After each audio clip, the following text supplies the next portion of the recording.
Salam Bapak Ibu yang saya kasih dalam Tuhan kita Yesus Kristus. Saat ini kita akan membaca dan merenungkan firman Tuhan.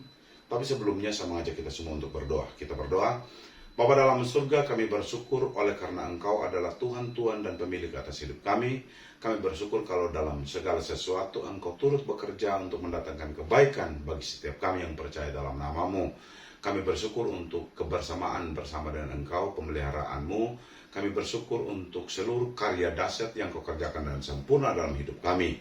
Dan saat ini kami hendak membaca dan merenungkan kebenaran firman-Mu. Roh Kudus yang adalah pemilik dari firman ini akan menuntun kami untuk kami memahami dan terus memahami kebenaran-Mu, sehingga kami jadikan kebenaran-Mu sebagai sulu yang menerangi perjalanan kehidupan kami. Kami siap untuk bersama-sama belajar firman-Mu. Dalam nama Yesus kami berdoa. Haleluya. Amin. Bapak Ibu yang saya kasih dalam Tuhan kita Yesus Kristus, khotbah saya akan didasari dari Filipi pasal yang keempat ayat yang ke-13. Sekali lagi, khotbah saya akan didasarkan pada Filipi pasal 4 ayat yang ke-13. Demikian firman Tuhan. Segala perkara dapat kutanggung di dalam Dia yang memberikan kekuatan kepadaku. Sekali lagi, Filipi pasal 4 ayat yang ke-13. Demikian firman Tuhan. Segala perkara dapat kutanggung di dalam Dia yang memberikan kekuatan kepadaku. Bapak Ibu yang saya kasih dalam Tuhan kita Yesus Kristus, saya tidak bosan-bosan mengingatkan bahwa hidup yang kita jalani saat-saat ini, bahkan ke depannya bukanlah hidup yang gampang, hidup yang berat, hidup yang sulit. Kita mendengar berbagai berita yang memberitakan tentang berbagai kesulitan yang akan terjadi. Kita dapat melihat saat ini ada yang disebut dengan krisis pangan, ada krisis energi, ada krisis geopolitik, dan masih banyak lagi persoalan-persoalan besar yang terjadi dalam dunia kita akhir-akhir ini, yang membuat setiap kita menjadi takut, setiap kita menjadi gentar, membuat setiap orang, siapapun dia, apapun latar belakangnya, menjadi merasa bahwa dunia yang dihadapi ke depan adalah dunia yang tentunya tidak menentu. Tapi ada hal yang luar biasa Bapak Ibu, yang malam hari ini sama-sama kita renungkan, yaitu kebenaran firman Tuhan yang terambil dari Filipi pasal 4 ayat yang ke-13. Di sini saya mau katakan kepada Bapak Ibu bahwa firman ini merupakan sebuah testimoni, sebuah pengalaman, sebuah penyampaian yang disampaikan oleh salah seorang rasul yang cukup terkenal, yaitu Rasul Paulus. Dan firman ini ditujukan kepada jemaat di Filipi. Jemaat di Filipi itu adalah jemaat, menurut sejarahnya itu jemaat yang pertama dalam sejarah pekebaran Injil di Eropa. Tentunya kalau kita belajar dari sejarah, kita dapat memahami bahwa menjadi orang Kristen itu tidak gampang.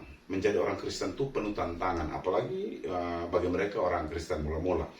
Dan kenapa saya katakan bahwa firman ini adalah pengalaman dari Paulus?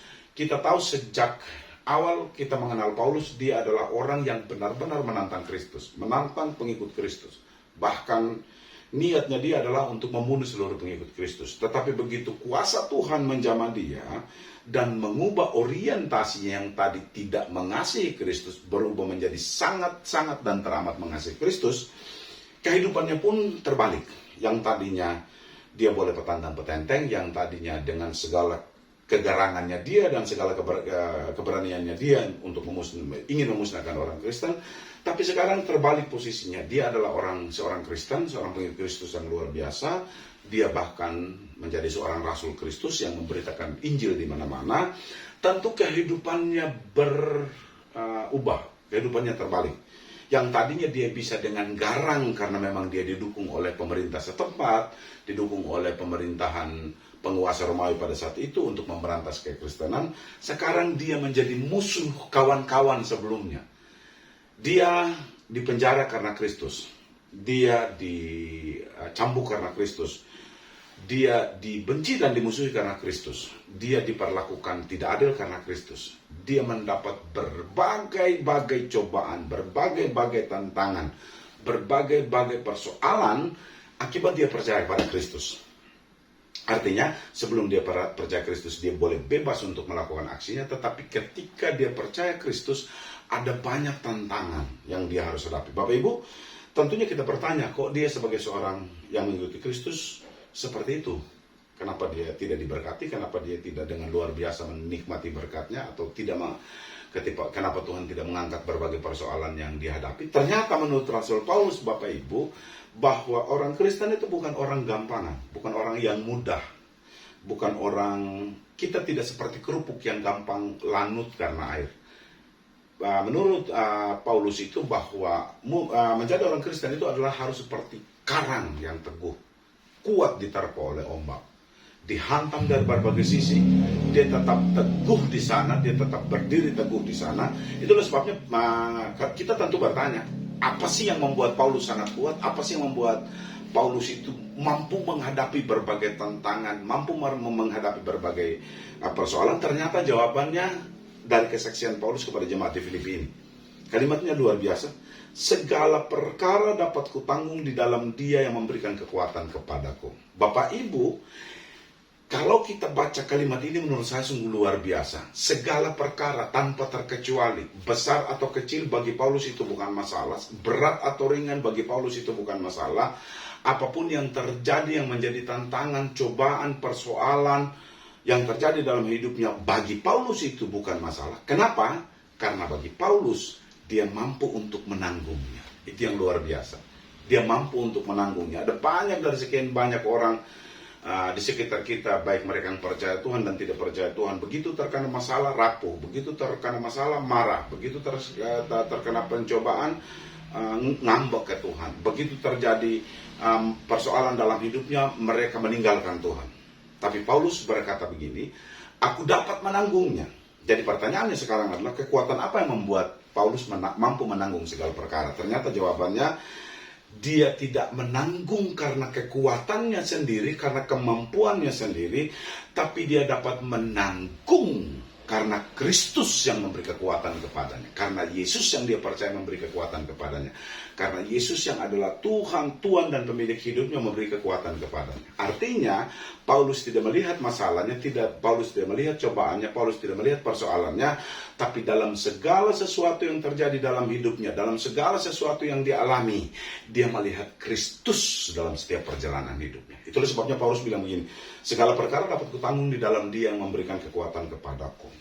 Artinya bahwa bukan gagah dan perkasanya Paulus, bukan supernya Paulus, bukan karena kepintaran Paulus, bukan karena kehebatan Paulus, tetapi karena ada Tuhan yang bersama dengan dia dalam setiap persoalan yang dihadapi. Bapak Ibu yang saya kasih dalam Tuhan kita Yesus Kristus, ini menjadi hal yang luar biasa. Hari ini saya mau katakan kepada Bapak Ibu, bukan seberapa kuat engkau, bukan seberapa pintar engkau, bukan seberapa hebat engkau, tapi seberapa engkau berpegang kepada Kristus, seberapa engkau tinggal di dalam Kristus, seberapa engkau berada di dalam Kristus, itulah yang menjadi sumber kekuatan.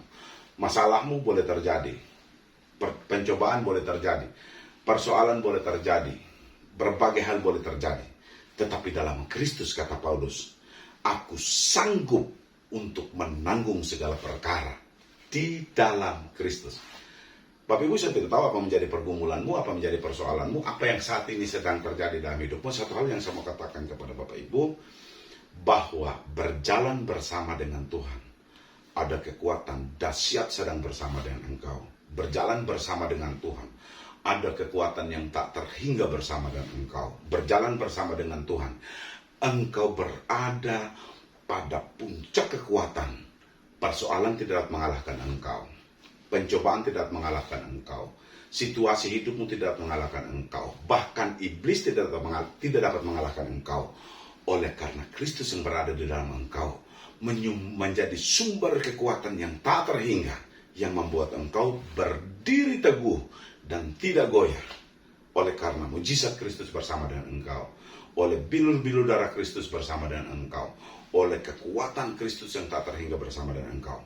Hari ini tentukan pilihanmu, mau berjalan dengan kekuatanmu sendiri atau berjalan dengan Kristus. Kalau Bapak Ibu bertanya itu ke saya akan mengatakan, saya akan berjalan di dalam Kristus, sehingga saya memiliki kekuatan yang tak terhingga untuk mengalahkan apapun dalam hidup saya. Sebab Kristus yang berperang atas nama saya. Amin. Untuk firman Tuhan, mari kita berdoa.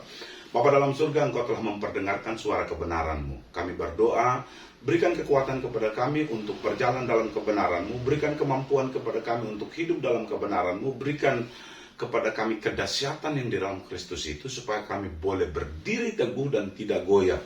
Oleh karena kekuatan yang tak terhingga itu berada di dalam diri kami, yaitu kekuatan Kristus. Kami berdoa untuk Bapak Ibu Gembala, kiranya Tuhan memberkati mereka dalam setiap usaha pekerjaan mereka. Tangan Tuhan yang penuh kuasa menuntun, menyertai, menjaga, melindungi Bapak Ibu Gembala dan seluruh keluarga besarnya. Anak mantu cucunya selalu keberkatan bersama dengan Tuhan. Kami berdoa untuk setiap pengurus GBP Taman Firdaus. Tuhan memberkati dengan melimpah dalam segala hal. Engkau menjadi sumber kekuatan bagi setiap kami dalam menghadapi berbagai-bagai pencobaan. Dan satu hal yang kami pastikan, kami dapat menang bersama dengan Engkau. Kami berdoa untuk setiap anggota jemaat kami, Tuhan yang memberkati mereka dan melimpah. Yang sakit disembuhkan, yang kekurangan dicukupkan, yang susah dihiburkan.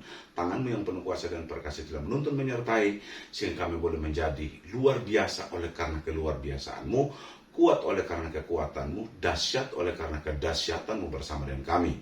Kami mau hidup di dalam Engkau, berjalan di dalam Engkau, supaya kami dibuat lebih dari pemenang. Amin. Untuk firman Tuhan, terpuji nama-Mu kekal selama-lamanya. Amin.